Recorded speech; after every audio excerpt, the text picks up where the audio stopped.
Olá, a gente volta aqui com o nosso Crescendo em Cristo, a nossa instrução cristã que aqui a gente faz para crianças, mas pode servir para o seu crescimento como cristão de uma forma geral, pode te ajudar a instruir seus filhos na fé cristã. A gente está numa realidade em que muitas pessoas não estão próximas a uma igreja cristã com a qual se adaptam, e a ideia é também te oferecer essa oportunidade para que você possa educar seus filhos. Se esse for o seu caso, eu tenho os exercícios também para estes textos que podem ser compartilhados. Aqui eu compartilho com as pessoas que fazem o catecismo, mas eu posso compartilhar com você também. Só entrar em contato aí que a gente dá os exercícios para a gente poder testar e aprender juntos a palavra de Deus. Hoje a gente vai para a lição de número 10. Deixa eu abrir lá a nossa lição, só relembrando aqui, os primeiros foram introdutórios, a gente falou da questão de Deus, da Trindade, a gente vai voltar a esse assunto ali no 15, 16 e 17, por exemplo, mas era só a introdução. Do 4 ao 14, os mandamentos. Então hoje a gente está no de número 10, não o mandamento número 10, mas a lição de número 10, que vai tratar do sétimo mandamento. A propriedade dos outros. E às vezes a gente vê questões de subjetividade nessa questão de propriedade. A gente vive num mundo em que às vezes a pessoa acha que porque ela não tem e outro tem, na visão dela, demais, esse outro deveria dar para ela as coisas. Se não dá, ela pode tomar. Então, será que isso é certo? Será que isso é errado? Eu posso pegar algo que não é meu? A gente vai ver isso hoje com o sétimo mandamento, que diz: não furtarás. E para começo de conversa eu já digo o seguinte: o não furtar diz respeito a tudo que é tirar propriedade que é de outro. Seja isso pela justiça chamado de sonegação, seja isso chamado pela justiça de furto qualificado, roubo, assalto, estelionato, a forma como você queira chamar. É eu tirar para mim algo que não é meu, está encaixado nesse sétimo mandamento. Até mesmo a apropriação indébita, eu me apropriar de algo que estava sob minha posse, talvez, mas que não era meu, e na hora de devolver eu simplesmente digo: não devolvo mais. É também pecado contra este mandamento. E a gente tem a história bíblica de Acã. Se você vai lá ler em Josué, no capítulo 7, 1 a 26, eu vou dar uma revisada, que essa história é um pouco mais desconhecida. E a grande muralha de pedra de Jericó tinha acabado de ruir, com toda a sua imponência. Não foi capaz de resistir ao poder de Deus. Disse Deus ao povo de Israel: a gente de Jericó se corrompeu e me despreza. Destruí a cidade, tomai-a e queimai tudo que nela existe. Ninguém tome dela coisa alguma para si. Então Deus está mandando entrar na cidade, fazer uma espécie de purificação, porque no Antigo Testamento o pecado é punido de morte, e o pior pecado é estar longe de Deus, e esse povo era um povo que não adorava o Deus verdadeiro. Então aqui o povo fez conforme Deus tinha ordenado, e não era para pegar nada do local. Depois eles marcharam decididamente contra a próxima localidade, que era Canaã, a pequena cidade de Ai. Não teremos dificuldades em tomar Ai, diziam, porque eles já tinham derrubado a grande cidade de Jericó. Eles rodaram em volta das muralhas e a derrubaram com o poder de Deus, não deles, mas o poder de Deus. E aí pensaram: vai ser fácil agora a gente derrubar Ai, se Jericó foi tão fácil. Não teremos dificuldade em tomar Ai, diziam, porque é muito menor do que Jericó e Deus lutará por nós. Não precisamos pôr em campo todo o nosso exército. Eles se acharam demais, aliás. Eles falaram: a gente não precisa nem botar todo mundo. A gente vai ganhar fácil essa aí. Sabe quando o time, a gente diz, quando o time entra de salto alto, entra num jogo para empatar e perde de 3, 4, 5 a 0, porque podia empatar? É mais ou menos isso aqui. Mas grande foi a surpresa de Israel quando se viu derrotado e posto em fuga pela população de Ai. O que tinha acontecido? Onde tinha ficado a ajuda de Deus? Com profunda tristeza, o líder Josué perguntou a Deus: Ó Senhor, por que não nos ajudaste? E Deus respondeu: há alguém entre vocês que desobedeceu a minha ordem por omissão, aliás, por ocasião da tomada de Jericó. Existe um ladrão entre vocês. Não mais ajudarei vocês enquanto esse pecado não for punido. Então, tinha sido mandado não tirar nada de Jericó. E alguém tinha desobedecido. Descobriu-se que o culpado era Acã, que ele tinha ocultado para si uma bela capa e peças de prata e ouro. Ia ficar ali mesmo, ia ser destruído pelo fogo mesmo. Mas Deus mandou não pegar. Aqui não importa nem o valor das coisas. Se fosse um palitinho de colocar no cabelo, desse que às vezes as mulheres usam para prender o cabelo, fosse um grampinho de cabelo, Deus mandou não pegar nada. Nada deveria ser pego. Acã e sua família foram apedrejados e mortos. O mesmo que vale para o povo de Jericó, valia para eles. O pecado é punido com a morte, aqui nessa ocasião do Antigo Testamento. E aí, por que Deus tinha deixado de ajudar Israel? Responda aí, por que constituiu tão grave erro Acã ter ocultado para si aquelas poucas coisas encontradas em Jericó? Não era muito, mas por que foi um erro, um pecado tão grave? E como é que ele foi punido? Ele e sua família, porque colaboraram na situação de ocultar o que foi roubado. E aí, versículos para a gente decorar. Levítico 19:35. Não prejudiquem os outros usando medidas falsas de comprimento, peso ou capacidade. Quantas são as histórias de gente que comprou 900 ml por 1 litro? Se a gente olhar, por exemplo, hoje em dia esses golpes são dados de outra forma, de forma até legal. Você que é criança talvez não vá lembrar, mas barra de chocolate com menos de 200 gramas não existia. Aí o que eles fazem? Eles colocam 180 gramas e dizem 20 gramas de graça, para vender no mesmo preço a de 180 gramas com 200.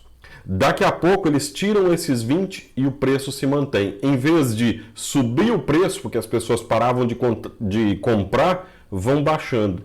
A barra foi ficando cada vez mais fininha para manter o mesmo tamanho. Hoje a barra de chocolate você acha aí de 70, 80 gramas.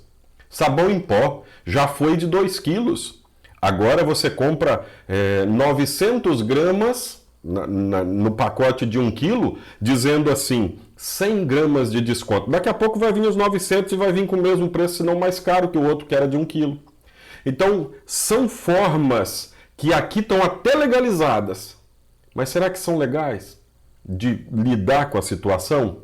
Não prejudiquem nas medidas de comprimento, no peso ou na capacidade. Porque é do coração que vêm os maus pensamentos, os crimes de morte, os adultérios, as imoralidades sexuais, os roubos, as mentiras e as calúnias. Tudo vem sempre do mesmo lugar. A gente viu outro dia esse mesmo versículo, esse mesmo problema. Se a gente não ocupar o nosso coração com a palavra de Deus, ele vai acabar sendo não mais do que um espaço de apenas muito pecado. Os maus pedem emprestado e não pagam, mas os bons são generosos em dar. Pegam emprestados e não pagam, entram em propriedade alheia e dizem, isso é meu porque eu não tenho nada, o outro tem demais. E precisa se fazer uma forma de realocar, se é função do governo e tal, tudo bem. Mas quando eu entro num lugar que não é meu, é roubo. Essa invasão é roubo. Eu posso entrar na minha casa, eu posso entrar no meu carro, posso pegar a minha bicicleta, posso calçar o meu chinelo. Agora, entrar nas coisas dos outros, sem a devida permissão, dizendo que aquilo é meu, isso não é justificável, mesmo que haja um movimento que diga que é justificável. Os maus pedem emprestado e não pagam, mas os bons são generosos em dar. E o último versículo, quem roubava que não roube mais. Se Deus entrou na sua vida e você mudou de vida, quem roubava que não roube mais, porém comece a trabalhar a fim de viver honestamente e poder ajudar os pobres. Tem até uma finalidade, eu ajudar aquele que não tem. Aí sim, a pessoa não precisa roubar de mim, eu voluntariamente quero ajudar. Eu voluntariamente trabalho para poder ajudar o próximo, para poder ofertar na minha igreja, para poder ajudar instituições de caridade na minha cidade. Pois quem roubava, não roube mais, porém comece a trabalhar a fim de viver honestamente e poder ajudar os pobres. E aqui não tem como não lembrar a nossa política nacional, que nos últimos anos, fora esses últimos tempos que a gente está vivendo, a política nacional, era corrupção atrás de corrupção. Corrupção é o nome mais enfeitado para roubo. É ladrão atrás de ladrão. E é todo mundo roubando para si. E tem gente cuidando para que não sejam presos. Se indiciados, o processo parece que desaparece. Isso é tudo gente má que está ganhando alguma coisa de forma desonesta e quer dar aparência de honestidade para a coisa.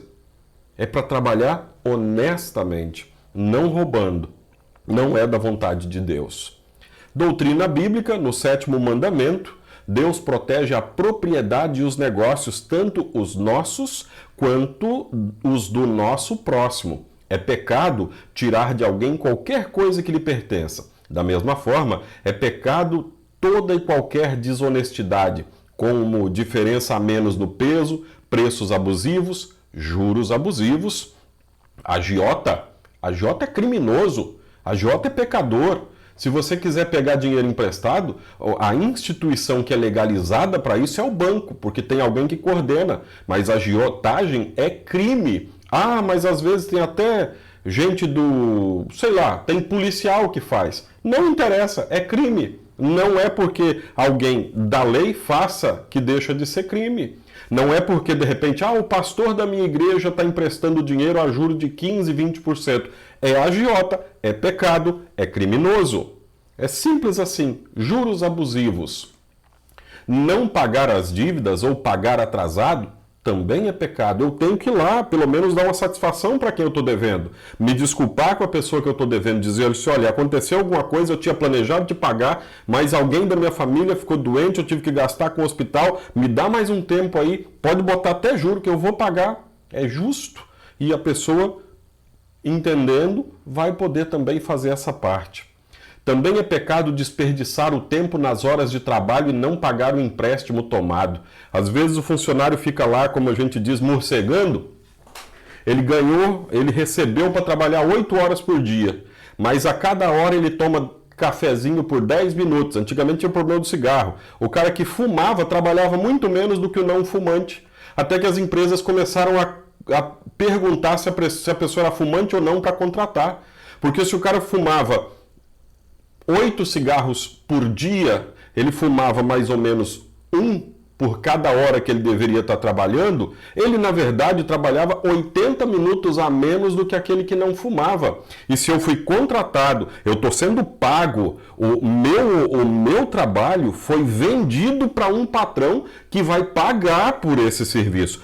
O salário que eu recebo não é favor do patrão, ele é obrigado a me pagar. Assim, o serviço que eu vendi, eu sou obrigado a fornecer. Então, se eu vendi 8 horas de serviço, se não tá bom para mim, 8 horas não dá, eu quero trabalhar 7.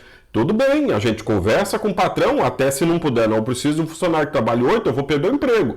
Mas se eu vendi 8 horas por dia, se eu ofereço menos, eu estou roubando do meu patrão.